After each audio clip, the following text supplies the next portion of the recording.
اللہ کے ولیوں نے اپنی کتابوں میں ایک بات لکھی ہے، ہم نے جب بھی اس دعا کو پڑھا اللہ پاک جل شانہ نے اسے فوری عطا فرمایا، اللہ نے آج تک اس دعا کے مانگے کا رد نہیں فرمایا۔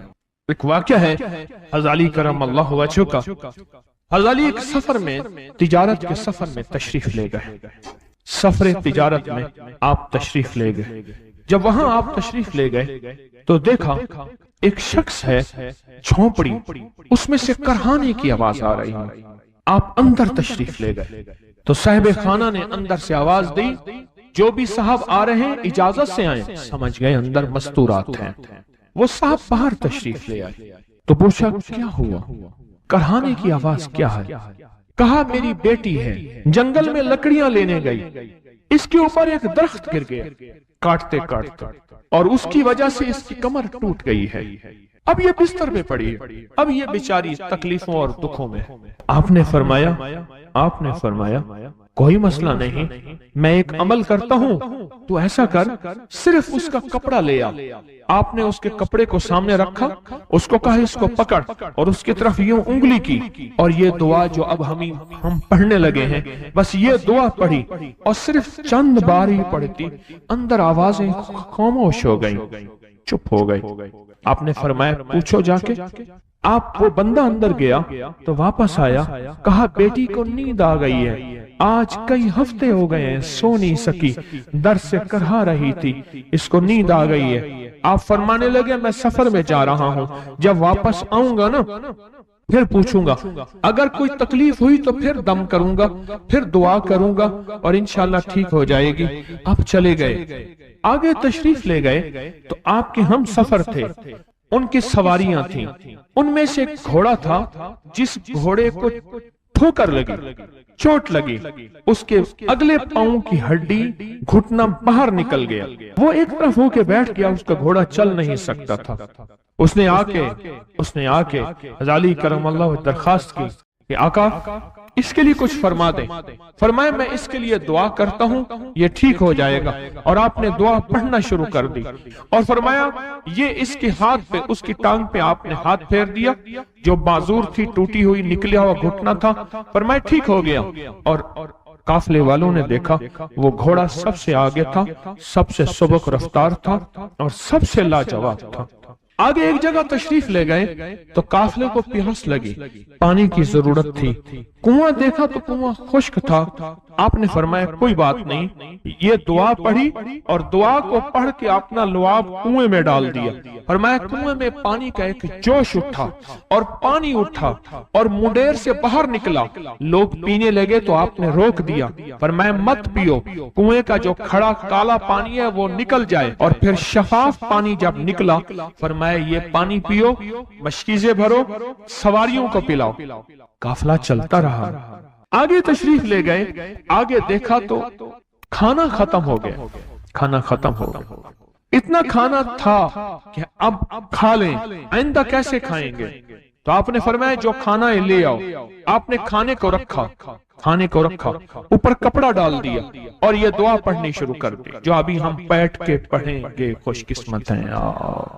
اور کپڑا ڈال کے فرمایا دعا فرمائی، یہ عمل فرمایا، یہ دعا پڑھی، اور اس کے بعد فرمایا دیکھو کھا لیا، اور فرمایا ہمارا 17 دن کا سفر تھا، اس 17 دن میں ہم نے کھایا، لوگوں کو کھلایا، جہاں لوگ آتے تھے ان کو بٹھاتے تھے، دسترخوان ہمارا تھا چند افراد کا، پھر سینکڑوں لوگوں نے کھایا۔